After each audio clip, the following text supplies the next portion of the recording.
Once more, we use Python to investigate these results. So we will assume we have a block, a length, and a number of subbands n equal to 4.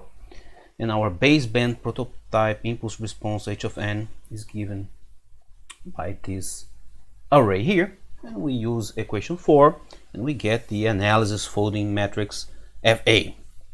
And here is the analysis folding matrix FA. And then we get its inverse. So observe that usually this folding matrix is invertible because of its special shape resulting from the time shift of capital N divided by 2 in the cosine modulation function.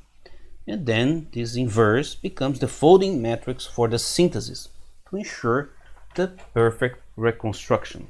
So we have here this inverse, and this is now equal to the synthesis folding matrix Fs. And when we compare it with equation 5, we can read out the resulting synthesis baseband impulse response given here. And we can see that its values, they are not identical to the analysis prototype h of n. The numerator is the same, but the denominators change. To find out more about the inverse in an analytical way, the matrices Fa and Fs in equations 4 and 5 can be treated as nested 2x2 submatrices. We take the second non-zero entries of a given row n and the corresponding non-zero entries of the mirrored row n minus 1 minus 1, and these 4 non-zero entries become our submatrix. So these submatrices have the following form. Because they are nested into each other, they don't interact with the other 2x2 submatrices in the multiplication. Hence, we only need to consider 2x2 matrices at position n. And here n goes from 0 to n, capital N divided by 2, minus 1, such that we obtain capital N divided by 2 submatrices. So for instance, the submatrix for n equals to 0 would contain the elements of Fa of the first row and the last row. For bigger n, the submatrices contain the non-zero elements of the corresponding rows in between, for n equals to 1, the second row, and the row 1 before the last row. In this way, we reduced our bigger matrix into several smaller, simple matrices. And the inverse of the submatrices is easily obtained in closed form. And we have here.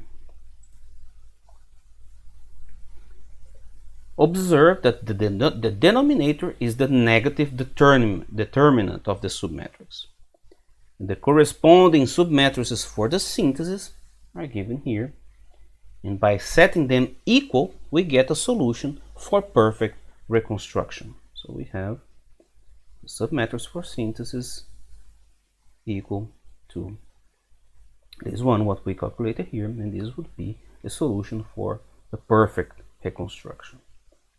Here we can see that if we choose the determinant to be minus 1, the denominator to be 1, then we get the identical analysis and synthesis prototype filters up to the sign and not necessarily para-unitary polyphase matrices.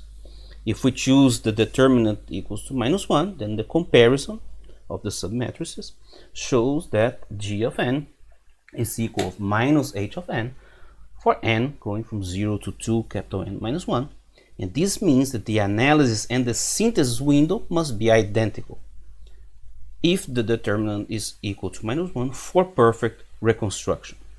This must be true for every submatrix. So in conclusion, if we design our window h of n such that the determinant is equal to minus 1, then we would automatically obtain perfect reconstruction if we choose g of n is equal to minus h of n.